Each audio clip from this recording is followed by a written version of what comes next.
భువనగిరి జిల్లాలో సబ్ స్టేషన్లో ఎలక్ట్రికల్ ఉద్యోగుల ఆగడాలకు హద్దే లేకుండా పోయింది. ఆ breaking news exclusive Raj news on screen చూస్తూ ఉన్నాం. సబ్ స్టేషన్లో పనిచేసే 2 లైన్ ఇన్స్పెక్టర్లకు ఛార్జింగ్ కార్లు ఉన్నాయి. అవి ఇంటి దగ్గర పెట్టుకుంటే కరెంట్ బిల్ ఎక్కువ వస్తుందని సబ్ స్టేషన్లోనే వాళ్ల కార్లకు ఛార్జింగ్ పెట్టుకుంటున్నారు. పేరే రాదు సార్ అన్నారు కదా, ఇప్పుడు మీరు సార్ అని ఎట్లా చెప్తారు? అట్లా అని ఇట్లా పెట్టుకునే రైట్ ఉంటుందా? మీటర్ ఎవరిది? మీటరే చూపించండి నాకు. మీటరే లేదు దానికి. ఏడింది మీటర్ అన్నా? ఏ సార్ది?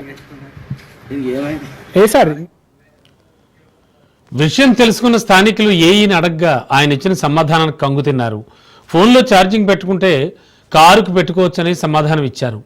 ఇంత నిర్లక్ష్యంగా సమాధానం ఇచ్చిన ఏఈపై చర్యలు తీసుకోవాలంటూ స్థానికులు డిమాండ్ చేస్తున్నారు. ఇప్పటికైనా జిల్లా స్థాయి ఎలక్ట్రిసిటీ అధికారులు దృష్టి పెట్టి ఇలాంటి చర్యలకు పాల్పడ్డ వారిని సమర్థించిన ఏఈపై కఠిన చర్యలు తీసుకోవాలని డిమాండ్ చేస్తున్నారు. పేరే రాదు సార్ అన్నారు కదా, ఇప్పుడు మీరు సార్ అని ఎట్లా చెప్తారు? అట్లా అని ఇట్లా పెట్టుకునే రైట్ ఉంటుందా?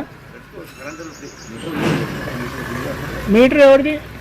మీటరే చూపించండి నాకు. మీటరే లేదు దానికి.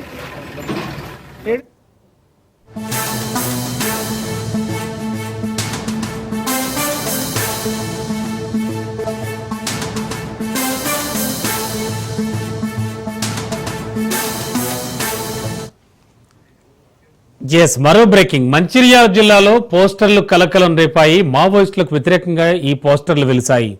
మావోయిస్టులు జనజీవన స్రవంతిలో కలవాలంటూ కూడా ఆ పోస్టర్లలో పేర్కొన్నారు.